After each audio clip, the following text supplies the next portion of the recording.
Om Sadashiva Samarambham Shankaracharya Madhyamam Asmadacharya Paryantam Vande Guru Param Ishvaro Guratmeti Moti Beda Vibhagine Vyomabda Vyapta Dehaya Dakshinamurtaye Namaha Sava Vedanta Sedanta Gocharam Tamagocharam Govindam Paramanandam Satguru Pranatoshmaham Om Shanti Shanti Shanti Om. Ok.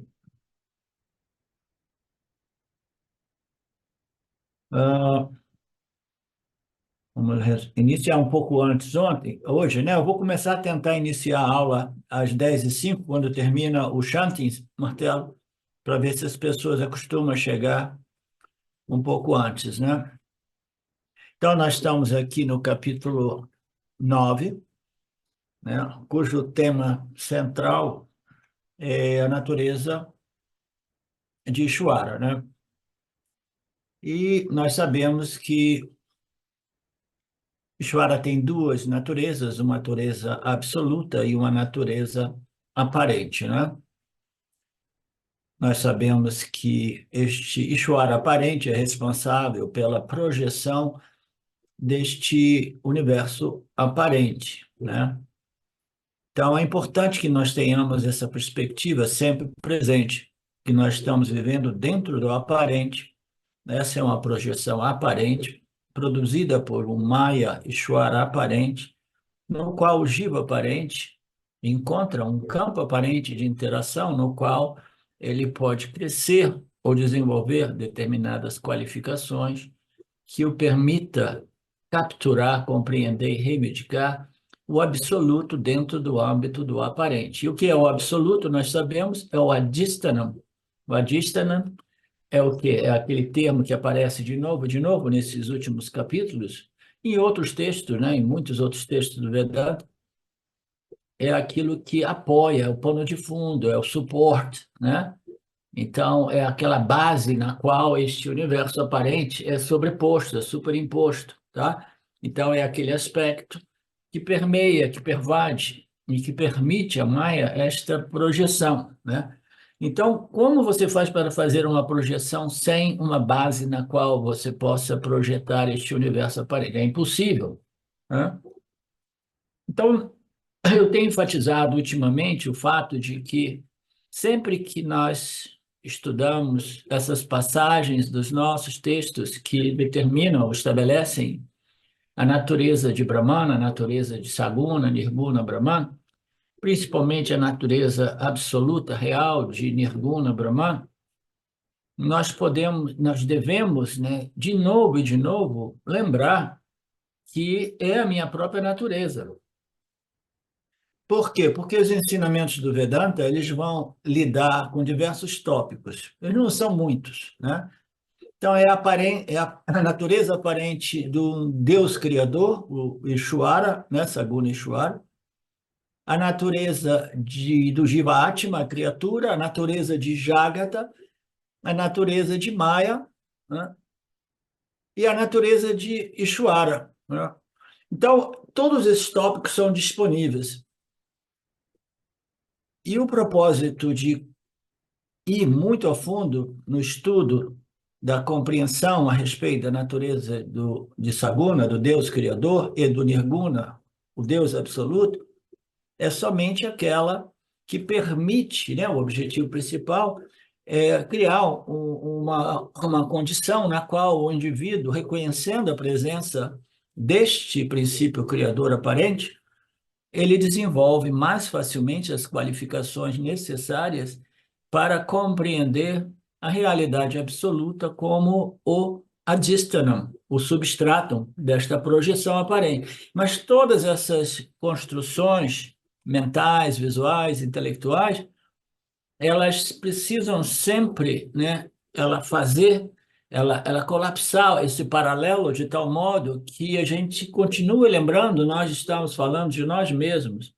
Krishna está falando da minha real natureza, eu sou o substrato de tudo isso, porque senão a gente passa todo o Gita, todos os Vedas, falando sobre a natureza do Jiva, Jagata e do Criador Ishvara, depois para dizer que o Criador Ishvara, em verdade, ele é o Ishvara absoluto, o Nirguna Ishvara. Só no finalzinho eles vão dizer, e a propósito, a sua natureza Jiva-Atma é idêntica à natureza de Paramatma. Você é o Atma não dual, né? Aí a pessoa ela investiu tanto nos estudos objetivos de todos esses aspectos, esses tópicos que são contidos nos Vedas, que no final, quando a identidade é estabelecida entre o Atma do Jiva e o Atma de Brahma é colocada, ela aparece como não tão relevante quanto ela é, né? Então, para nós do Vedanta, por que que ocorre assim? Porque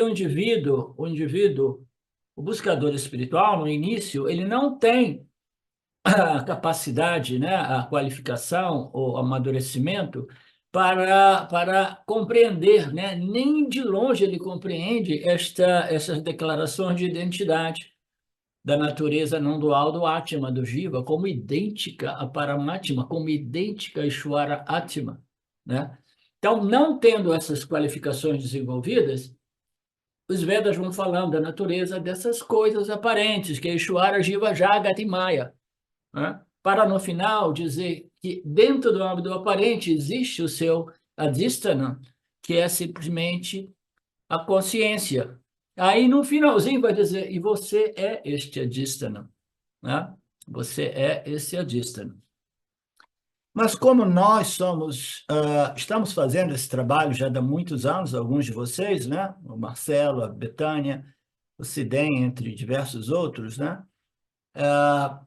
Nós não precisamos né, de permanecer muito focados nesses estudos sem colapsar esta dualidade, né, Jiva Atma Paramatma. A gente vai seguindo essas análises, esses estudos, essas revelações a respeito das naturezas fenomenais desses três princípios, Maya, Ishvara, Jiva, Jagat, mas o tempo todo a gente está lá dizendo assim, sim, e o substrato de Ishvara, Jiva e Jagat sou eu, sou eu, sou eu, porque é a mesma natureza, porque existe somente um Atma, e esse Atma é de natureza Ananda, significando dizer não dual, um sem o segundo, né?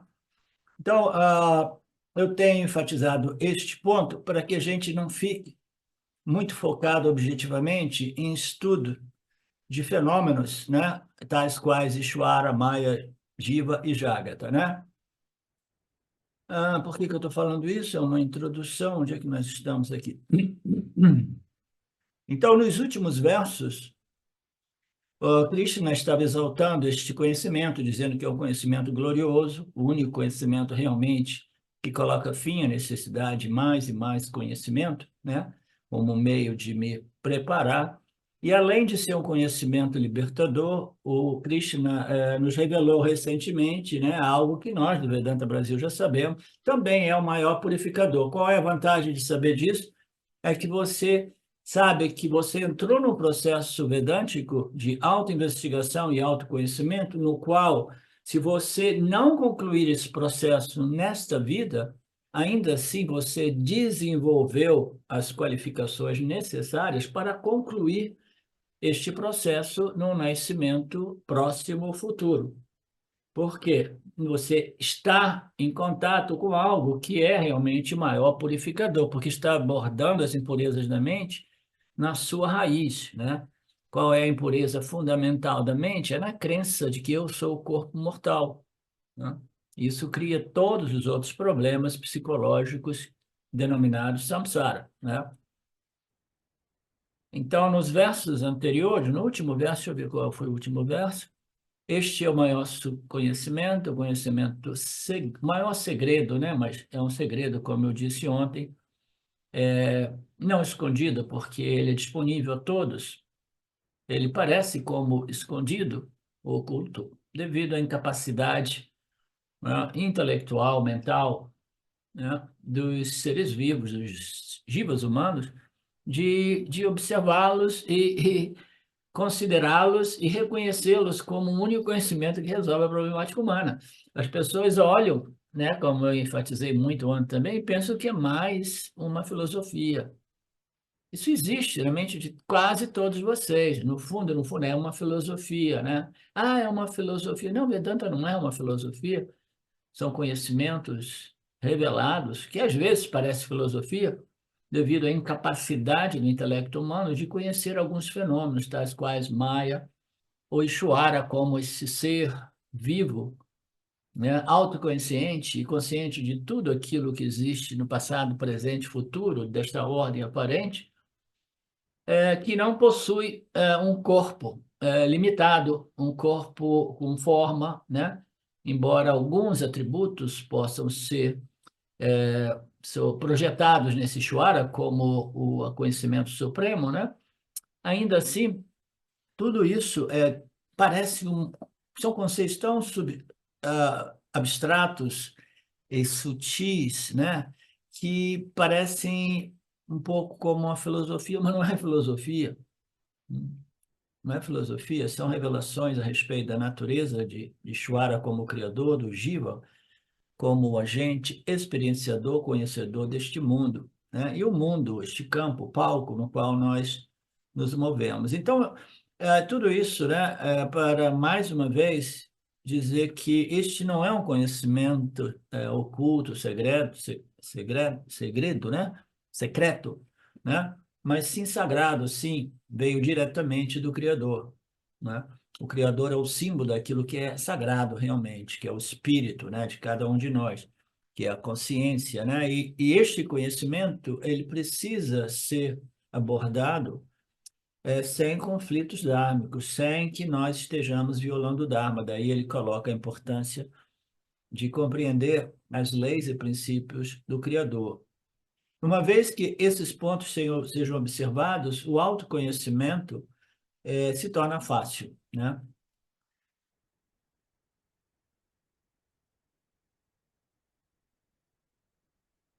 Aquilo é o conhecimento daquilo que é imperecível. Esse verso poderia ser melhorado, mas como eu não tenho feito esta revisão mais detalhada, né?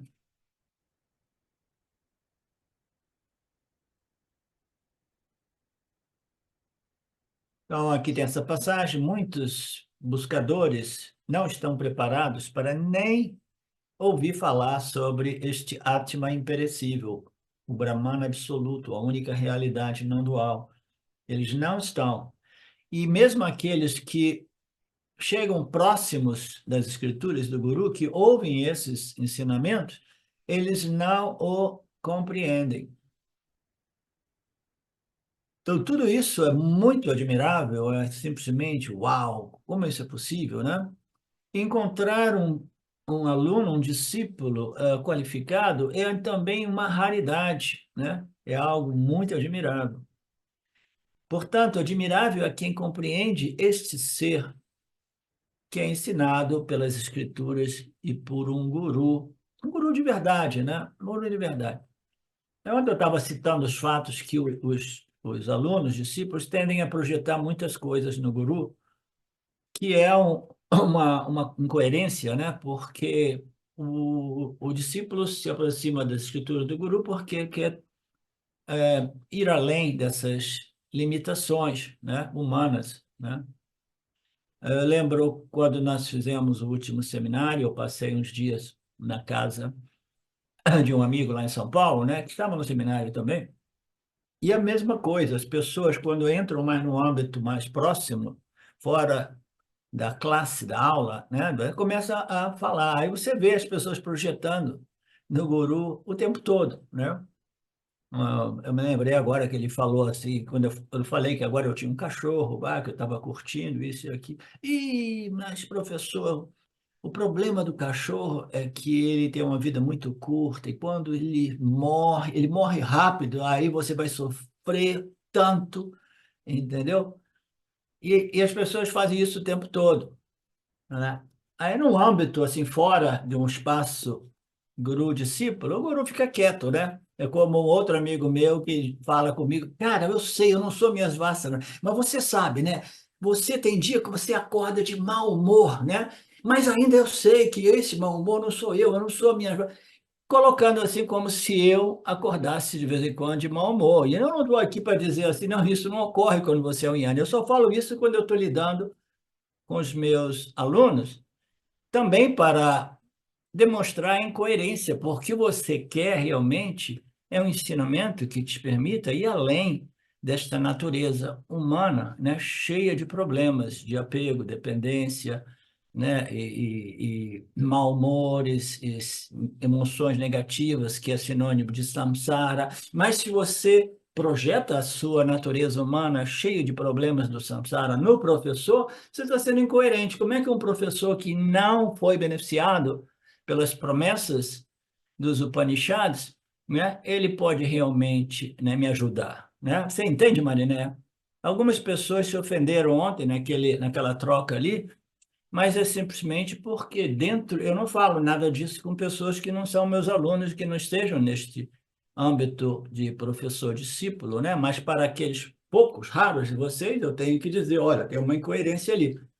Porque se você projeta a sua ignorância no guru, esse guru não serve para nada. É mais um guru, entendeu? Como o Swami Paramahansa diz, é o guru de poltrona, né? Quando ele senta na poltrona de guru, aí ele fala essas coisas, né? Libertadoras, maravilhosas. Mas quando você, né, vai ver a vida do guru, né? Aqueles ensinamentos não realmente o libertaram, né? Então é um guru que serve para pouco ou nada, né? Então, é realmente raro, né, encontrar um guru. Tudo isso é admirável, muito raro, né? É uma maravilha tudo isso. E é um grande purificador, como nós vimos na aula de ontem. Depois, o Swami nos recorda do verso 4, do capítulo 4, verso 3, o mesmo antigo yoga é este que foi ensinado a mim e a você por mim, ensinado por mim a você agora, né? Ele deu uma pincelada, uma lembrança, né? Ele nos lembrou do fato que esses ensinamentos, eles são sem início, eles são embutidos na criação, é parte das leis e princípios que regem essas ordens, entre elas a ordem ética, moral, psicológica, espiritual de cada Jiva Atma, né? Então, esses ensinamentos sempre estiveram presentes, né? E depois ele abordou o fato de que esses ensinamentos precisam ser aceitos em sua integridade e totalidade, e que esses ensinamentos sejam totalmente em harmonia com Dharma. Você viu naquele verso, né? Que tem que ser Dharma. E Dharma, neste sentido aqui, ele significa as revelações védicas, né? As revelações das escrituras védicas, né? Então, se o indivíduo, e no mundo de hoje, a maioria não é um Védica, né? É uma Védica, eu esqueci o termo, é uma pessoa que rejeitou os Vedas e rejeitou. Se rejeitou os Vedas, se rejeitou Ishvara e Brahman, né? Então, mas ainda assim, pessoas como o Buda, né? Ele rejeitou os Vedas e Ishvara, mas ainda assim apresentou uns ensinamentos fundados, né, na descoberta daquilo que é permanente, através de meditação profunda e observação do Dharma, isso e aquilo, mas sem jamais tocar no tema criação e suas leis, e etc., etc., né? Assim, o mundo ocidental foi influenciado pelas noções budistas, né? E se tornou antivédico, né? Se tornou anti-dharma, digamos assim, né? Embora o dharma seja observado dentro do âmbito do budismo, mas é uma observação de dharma muito precária, porque mais normas de comportamento, de condução, né, sociais, que, na verdade, elas são não muito diferentes das outras religiões que dizem você não deve fazer isso e você pode fazer aquilo, você não pode fazer isso, bababá, bababá.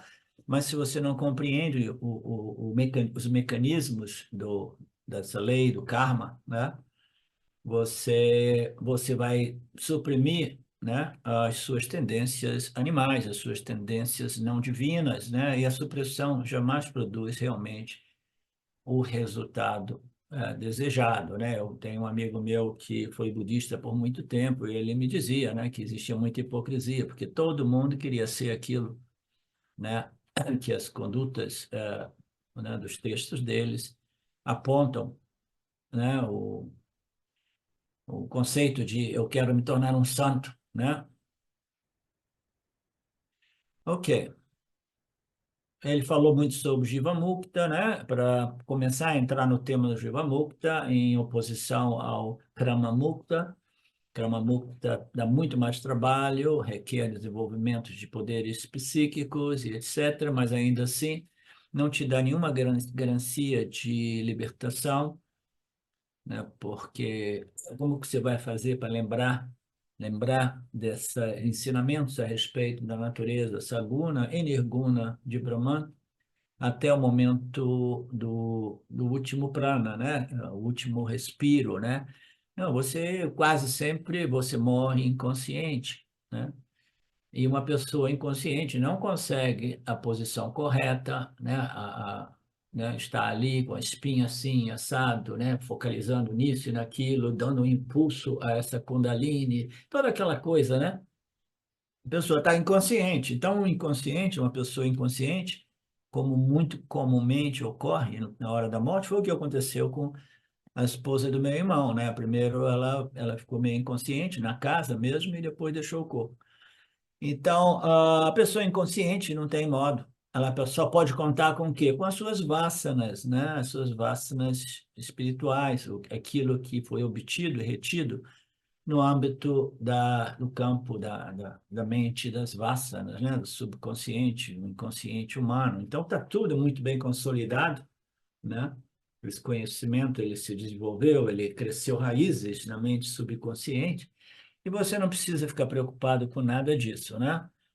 Então, o verso 3 ele diz, ó Arjuna, aquelas pessoas que não têm fé neste ensinamento continuam certamente no curso do samsara. Esse curso do samsara é um ciclo, né, eterno, quase que eterno, né, de vida, morte e renascimento. E eles não conseguem me alcançar, né? Então, essa história de alcançar, né, ela é muito mal interpretada, principalmente no âmbito da cultura védica, né? E dá a impressão de que não, existe uma distância entre eu e, e Bhagwan, né? Eu e Deus, eu e God, né?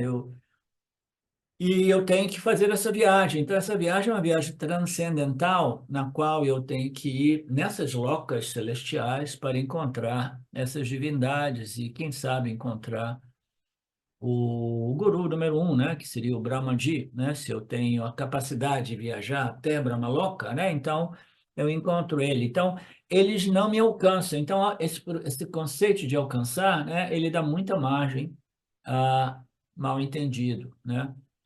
Porque alcançar imediatamente abre, né, ele traz o conceito de espaço e tempo e viagem, né?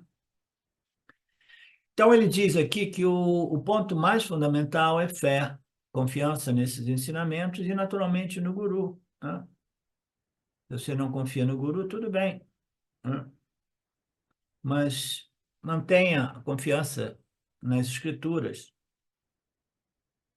E essas pessoas sem confiança nas escrituras e no guru, elas permanecem presas no samsara, esse ciclo de quase que infinito de mortes e renascimentos. E eles não me alcançam. E se alcançar naturalmente, é um alcançar que somente é possível, esotericamente, ele é possível através dessas, né, dessas viagens místicas, né, para locas superiores, etc, etc. Mas nós já vimos, né, que tudo isso não tem realmente um valor libertador, porque você vai desfrutar ou esgotar um pouco de punha e imediatamente depois você tem que pegar o primeiro voo de retorno, quando o Ishvara dizia agora, ó, tem que retornar. Você toma aquele voo e retorna para essa ordem física material, né? Então, nada disso realmente irá resolver. O buscador maduro, ele transcendeu o desejo por punha, né?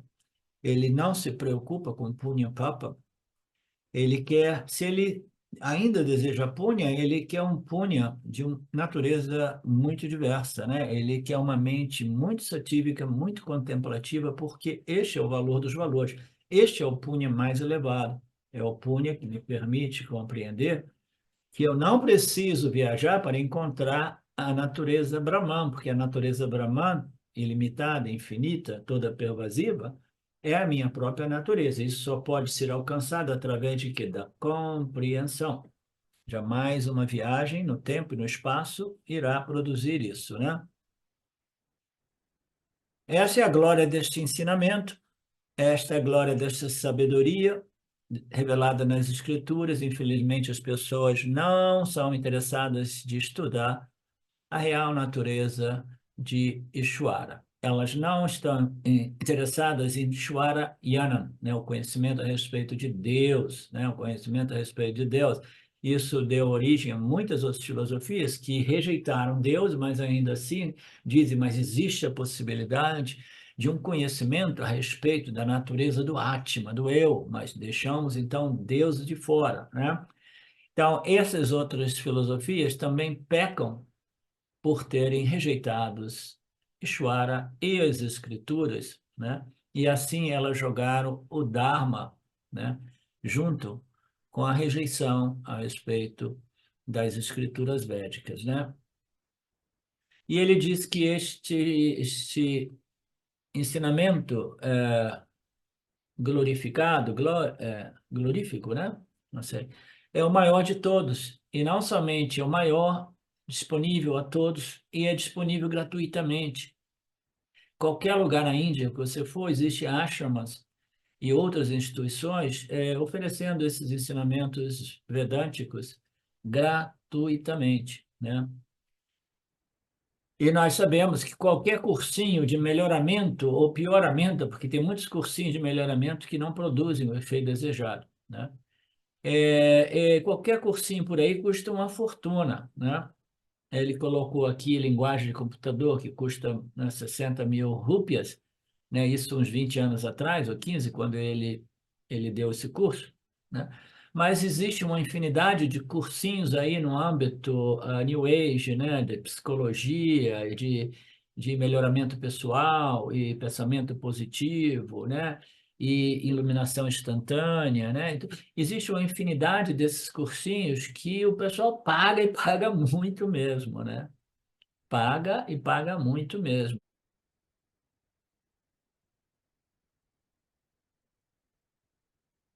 Por que que as pessoas teriam que, né, confiar em algo que é dado de forma gratuita, né? Isso é a pergunta que todo mundo faz, né? Aí o senhor me dá um exemplo da história do Dot. Um rapaz vai casar, ele diz: eu caso de graça com qualquer esposa, e eu não quero que a família da esposa me dê um dote, né? É uma coisa meio estranha, mas na Índia é um fato. Você sabe disso, né? Todos sabem? Sim, né?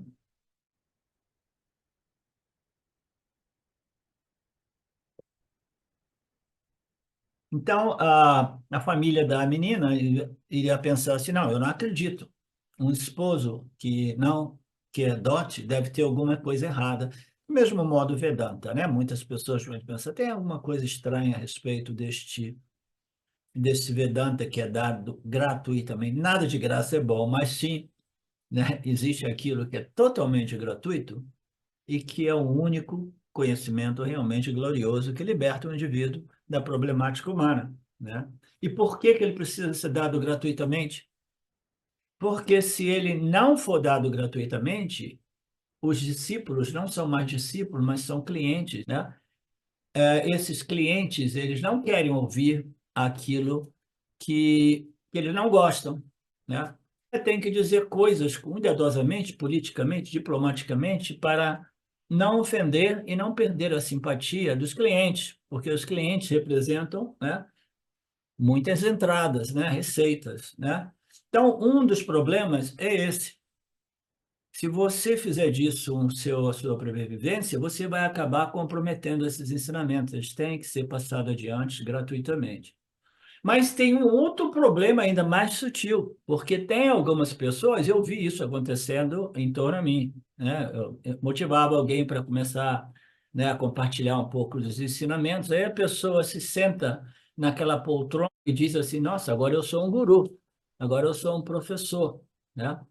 Ah, mas eu não cobro nada, eu não vou comprometer os ensinamentos, porque eu não tenho expectativa nenhuma de ganho de dinheiro, ganho econômico, ganho financeiro. Mas não termina ali o problema, porque se a pessoa sentada na poltrona tem expectativa de validação e simpatia dos seus clientes, dos seus discípulos, dos seus alunos, entendeu? Aquela necessidade de validação, aprovação e simpatia vai fazer de modo que os ensinamentos também sejam deturpados, entendeu?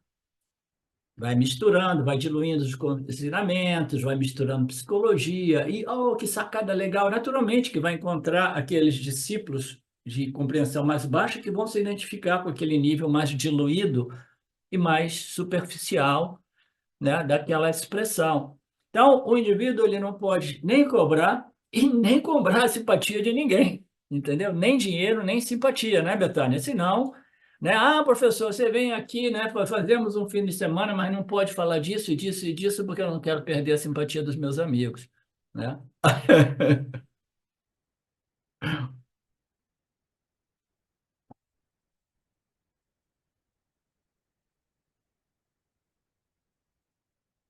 As pessoas não têm fé nas escrituras, não têm fé na eficácia desses ensinamentos. Krishna simpatiza com todas essas pessoas sem enxada, sem confiança. Ele diz: todas essas pessoas não alcançam a compreensão Aham Brahmasmi. Elas pedem a oportunidade de alcançar a mim, através da compreensão de que só existe eu, e eu sou de mesma natureza do Atma do Jiva. Elas sentem falta de mim, que é o Ananda infinito. Elas querem, elas desejam esta felicidade. Eu sou este Ananda, fonte de segurança e de ilimitação. Eu sou o próprio infinito. Elas perdem a oportunidade de me alcançar. Isso é moksha, né? Elas simplesmente perdem esta oportunidade. Se alguém conhecer o Atma neste mundo, terá atingido o verdadeiro objetivo da vida. Se ele não conhecer este Atma aqui, haverá grande perda. O sábio, portanto, reconhece o Atma em todas as coisas criadas, aparentemente, e abandonando este mundo aparente, ele se torna imortal. Que história é essa que o sábio se torna imortal? Como seria isso possível, né? Naturalmente, aquilo que é mortal não se torna imortal, e aquilo que é imortal é sempre imortal, portanto, não pode se tornar imortal, né? O imortal não pode se tornar imortal, o mortal não pode se tornar imortal, né? Aquilo que é mortal, aquilo que é mortal, mas você não pode converter um no outro e o outro no um, né? Você simplesmente precisa compreender a sua natureza Atma, consciência, que é um princípio além do espaço-tempo. O espaço-tempo é uma sobreposição, a mais primordial, né? Ela é projetada por a caixa projeção do primeiro elemento, espaço. Pum. Quando ocorre espaço, imediatamente depois do espaço começam a se desenvolver as derivações do espaço, né? O espaço, ar, fogo, água. Então, todos os elementos e imediatamente as configurações que são os objetos. Dentro do âmbito do espaço existem objetos, aí imediatamente você estabelece distância entre objetos, percurso entre o objeto A e B, né? O tempo de duração de contato com esse ou aquele objeto, né? E assim por diante, né? Então, o imortal é simplesmente algo que não existe no âmbito do espaço. O tempo nada mais é do que um aspecto do espaço. A perda do infinito é uma perda infinita. Então, suponha que você diga: no próximo nascimento eu vou obter este autoconhecimento, agora eu tenho algumas coisas para resolver no samsara. Tudo bem, a pessoa honesta, íntegra, né?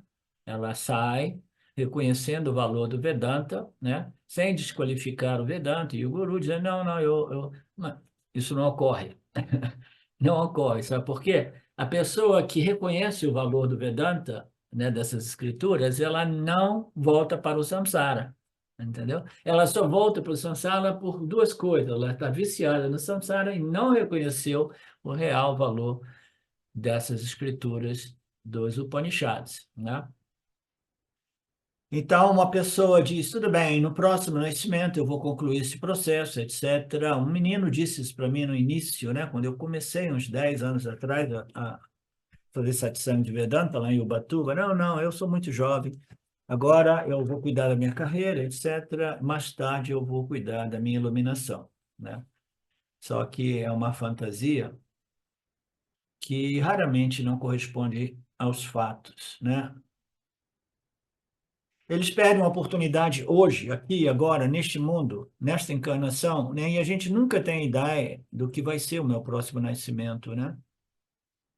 A gente fica preso aqui, obtendo coisas, mantendo coisas, perdendo coisas, aí de novo, correndo, correndo atrás para ver, manter, obter e perdendo, frustração. As pessoas continuam sempre presas no samsara, nesta luta eterna, neste corre-corre, nesta relação, neste processo de punya papa, porque que muito honestamente é, o punha não é assim tão punha, né?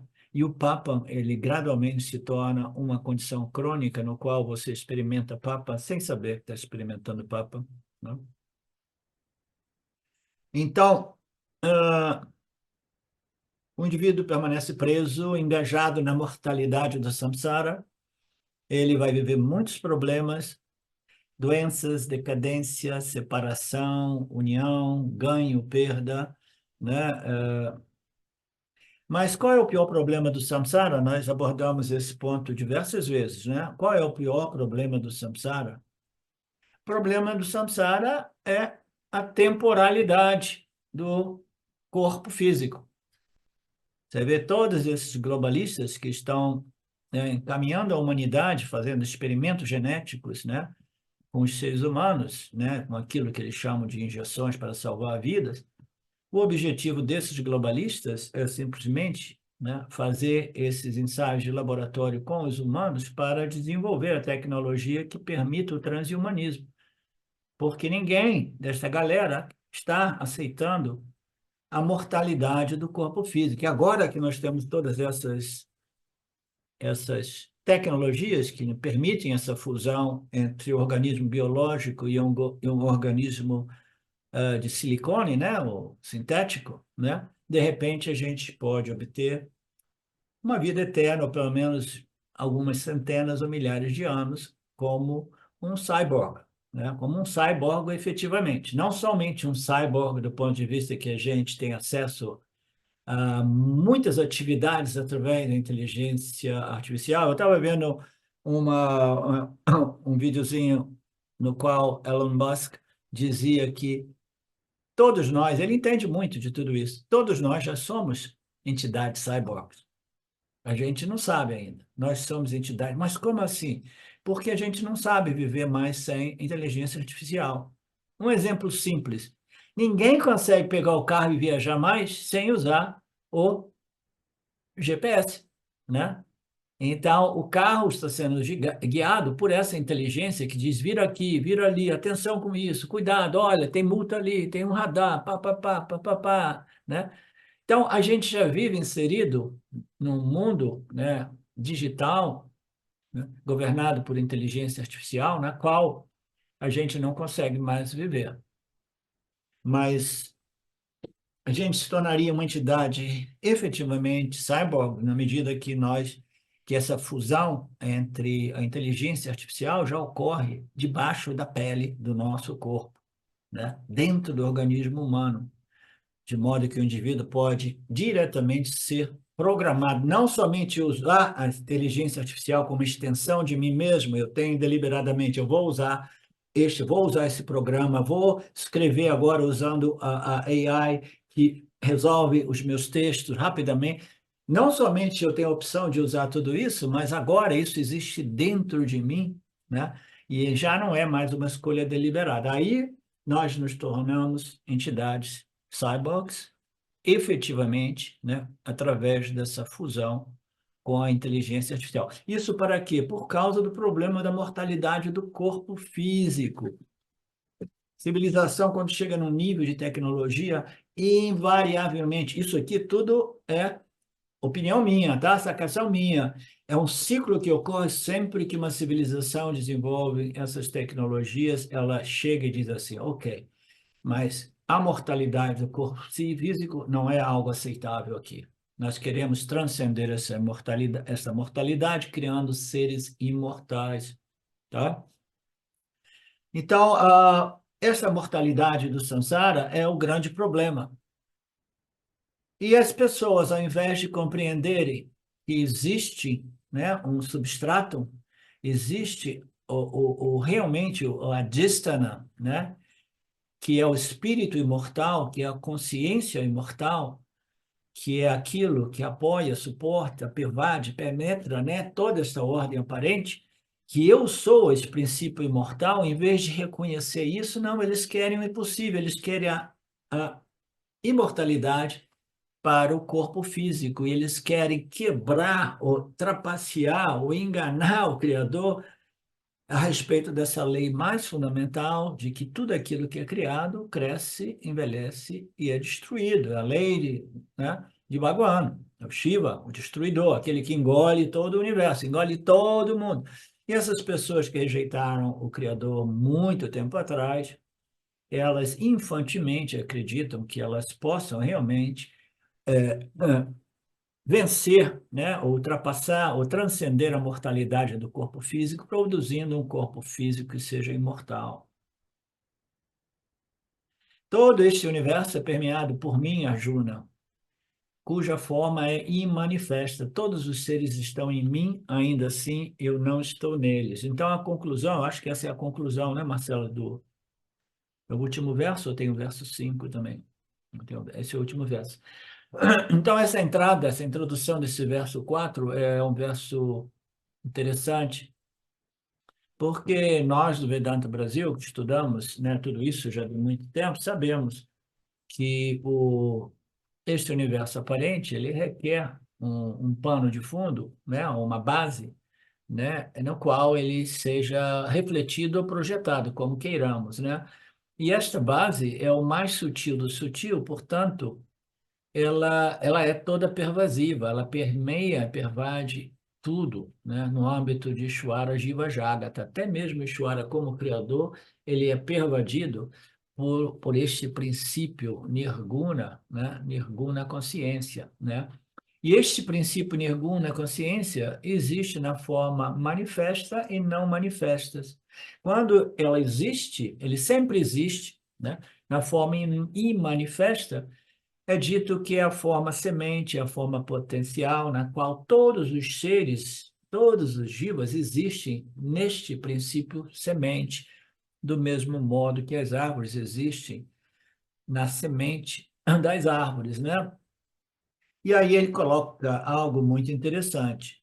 Muito embora todos os seres estejam em mim, eu não estou neles, que parece ser uma contradição ou uma incoerência, porque a impressão nossa é que este espírito está em mim, né?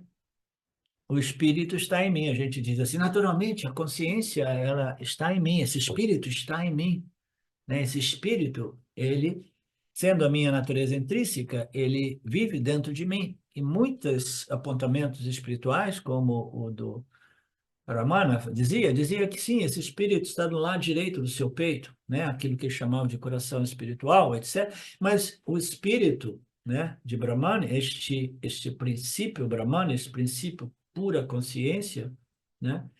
Ele não está em nada disso, ele não está em nada disso. Tudo isso requer esta consciência como princípio que apoia tudo isso, que permite tudo isso, tá?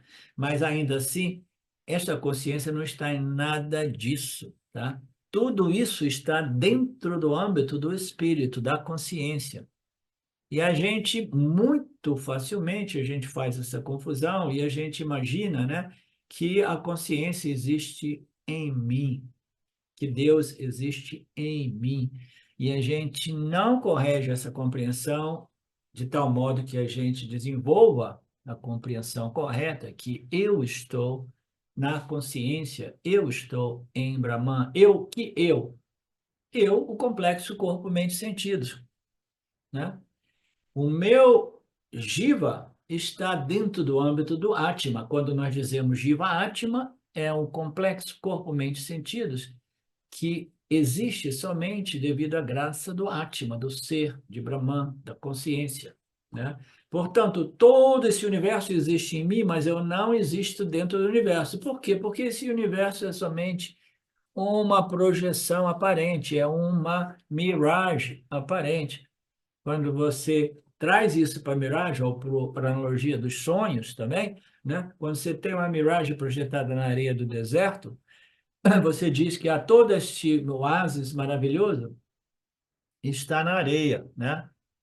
E aí o outro dizia assim, não, não, eu acho que não é isso não, é a areia que está no oásis, né? Aí eu disse, não, não, a areia não está no oásis. O oásis é simplesmente uma projeção aparente, né? Que ocorre dentro do âmbito da areia. A areia é livre e independente do oásis. O oásis depende da areia. Esse universo depende da consciência, da existência de Brahman, né? Mas a existência e a consciência de Brahman não depende disso. Isso é simplesmente uma projeção que ocorre dentro de nós mesmos. E essa projeção inclui o nosso próprio corpo, mente, sentidos. Mas a boa novidade, como eu digo sempre, é que nós somos uma mistura de espírito e matéria e energia. Nós somos uma mistura da consciência pura, infinita, ilimitada, universal, e as energias que constituem o nosso complexo corpo, mente e sentidos. Nós somos uma mistura dos dois. Como nós somos uma mistura dos dois, porque nós temos as qualificações necessárias para compreender aquilo que é a natureza intrínseca de cada um de nós, que é o mais sutil do sutil, eu tenho então a possibilidade de escolher aonde estabelecer a minha real identidade. Se eu estabeleço no aspecto inferior, que é matéria e energia, que é esta configuração dos gunas, dos elementos, né? Ou se eu estabeleço a minha identidade na consciência ilimitada e infinita, né? Então, esta é a possibilidade, mas para isso nós precisamos de compreender esses ensinamentos, que são extremamente sutis, até que nós consigamos, né, ter essa clara distinção, discriminação entre Satya e Mithya, de tal modo que eu não me iluda. Eu jamais faço confusão de Satya e Mithya, Mithya e Satya. Eu sei que tudo isso existe dentro de mim e isso tudo inclui até mesmo este complexo corpo, mente, sentido. Você entende, Mariné? Você tem que ser capaz de dizer esse corpo, mente, sentidos ocorre dentro de mim. Mas não diga isso para o seu marido, a menos que ele tenha se tornado um vedantino avançado. O Cardoso, ele disse isso para a namorada dele, é por isso que ele está com essa cara triste. Deu muita encrenca, né, Cardoso? Não é fácil não. Nós temos que chegar ao ponto de compreender que aquilo que nós somos é o mais sutil do sutil, que tudo isso está ocorrendo dentro do âmbito desta consciência infinita, né? É aquilo que suporta, que apoia todas essas configurações, todos esses namarupas. Portanto, todo esse universo é permeado por mim. Eu sou aquele princípio formless, sem nenhuma forma, e eu sou não manifesto. Mas quando eu tomo forma, eu apareço como o quê? Como Ishvara Jiva Jagata. Tá? Todos os seres estão em mim, mas ainda assim eu sou livre e independente de todos os seres, porque os seres são projeções aparentes. É o que nós chamamos do não ser, né? Ou ser irreal. Namarupas que realmente, fundamentalmente, não são reais. São os ornamentos, os nomes e formas de pedaços de ouros, né, cortados e desenhados para se tornarem ornamentos que fundamentalmente não possuem uma realidade intrínseca que não seja o ouro, né? É por aí, a inversão da inversão. O Vedanta é dito ser o ensinamento que faz a reversão da reversão, né? A reversão original produzida por Maya ou Avidya é que a consciência, que é dito ser a realidade superior, é produto da matéria, né? Essa é a reversão produzida por Maheshwara, de tal modo que o buscador, até mesmo no âmbito do Vedanta, ainda assim está buscando alguma coisa que seja um subproduto, né, do complexo corpo-mente-sentido, né? Este é o engano original, né? A consciência é parte, produto ou propriedade, né, das energias, né, do Prakriti de Maya, né? A consciência ocorre. Não, aquilo ali é a mente. A mente é um subproduto, né, dos Prakritis de Maya. Então, a reversão oferecida pelo Vedanta é de reverter esta reversão imposta por esta ignorância cósmica, de tal modo que a gente veja corretamente que este corpo, mente, sentidos e o mundo percebido através deste instrumento de conhecimento e experiência ocorre dentro de mim, né? Ocorre no âmbito de mim. Mas ocorrem como uma realidade aparente, tá? Ocorrem como uma realidade aparente. Por quê? É uma outra declaração upanishádica é que, na verdade, só existe eu, Brahman. Então, tudo isso que ocorre em mim e não separado de mim, não é um segundo fator que faria da realidade a dualidade, eu e aquilo tudo que ocorre dentro de mim. Não, não, não. Isso tudo tem que ser corrigido. É por isso que a gente precisa de um professor nos dando a mão, nos conduzindo sempre através de tudo isso. No estágio inicial, a gente diz tudo que ocorre, ocorre dentro de você. Aí, mais tarde, como nós vimos no Mandukya, né, nada realmente ocorre dentro do âmbito de você. Absolutamente nada ocorre, porque tudo é somente você, Brahmana, a consciência. Mas, aparentemente, essa sobreposição ocorre. Então, nós temos que compreender essas aparentes contradições e saber o que pertence a Mithya e o que pertence a Satya. Satya é a realidade absoluta, que é consciência, existência de natureza não dual, não sem nada além de si, né? Mithya é muito complexo, é uma sobreposição ou projeção infinita, né, de objetos aparentes projetados, né, no âmbito desta espelho refletor, né, que é o Prakriti de Maya, que existe entre Sati e Mithya, é difícil falar de Maya, né? Porque, na verdade, este reflexo deste universo aparente não ocorre dentro do âmbito da consciência, mas como tudo se resolve na consciência, mas é o poder de Maya que permite o pano de fundo ou o espelho refletor, como queiramos construir esta compreensão, tá?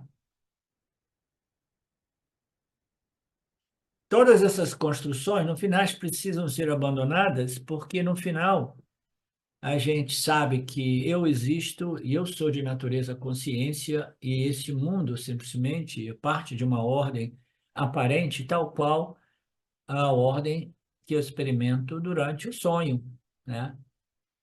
Quando eu sonho de noite, eu estou experimentando uma ordem de realidade que surge, né? É uma projeção, nós sabemos. E ela, eu sei que em retrospectiva, quando eu deixo aquele estado, quando eu me movo de volta para a minha natureza superior àquela inferior, a inferior seria o sonho, né? É uma ordem, uma subordem inferior dentro do âmbito da experiência humana. Uma ordem superior seria o quê? O desperto. Do ponto de vista do desperto, aquela ordem dos sonhos, aquele mundo dos sonhos, é uma ordem inferior. Ela é relativa, ela é condicional, ela depende de um certo estado mental.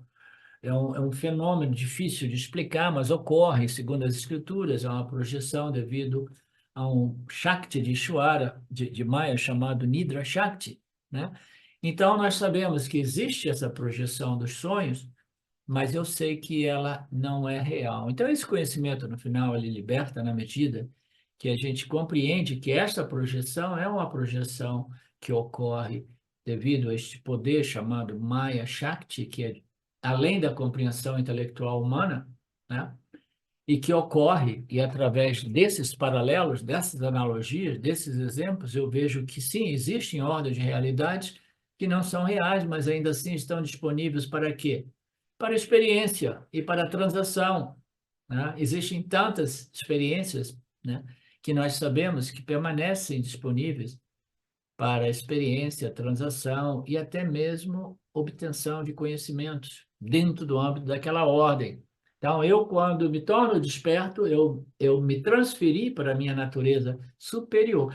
Agora, como desperto, existe essa projeção também, que é uma projeção complexa, coletiva, que envolve todos os jivas, né? Porque o jiva é co-criador junto com este poder de Maheshwara, e essa projeção ocorre e se eu me interessar pelos Upanishads, eu vou começar a investigar a natureza superior do Jiva Atma, que não somente é superior ao mundo, ao universo dos sonhos, mas superior a este mundo, a esta ordem do desperto, que também é uma aparência, tá? Então eu tenho que me transferir, né, através desta compreensão com base nessas lógicas upanishádicas, que usam muitas metáforas e analogias, para aquilo que é a minha real natureza superior, né?